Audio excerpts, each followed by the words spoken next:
23મી August 2025 શનિવાર. ઘરમાં સૌ સભ્યોની સેવા કરનાર છે માં.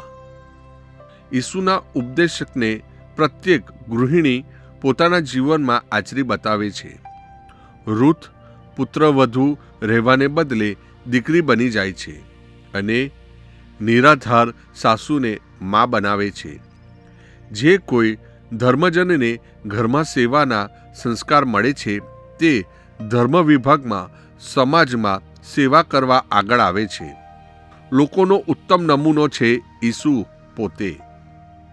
ખાલી ચણો વાગે ઘણો અને અધૂરો ઘડો ઝાઝો છલકાય, એ ન્યાયે શાસ્ત્રીઓ અને ફરોશીઓ ખૂબ ગાજતા હતા.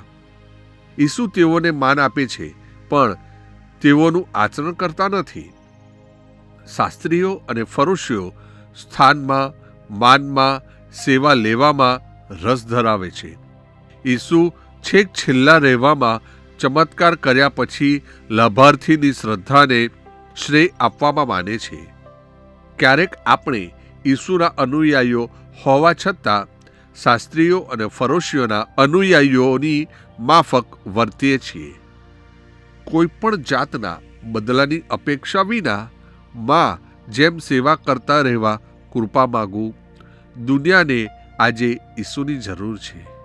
પ્રસ્તુત કરતા અમૃતધારા Don Bosco animation centre, Kapadvanj.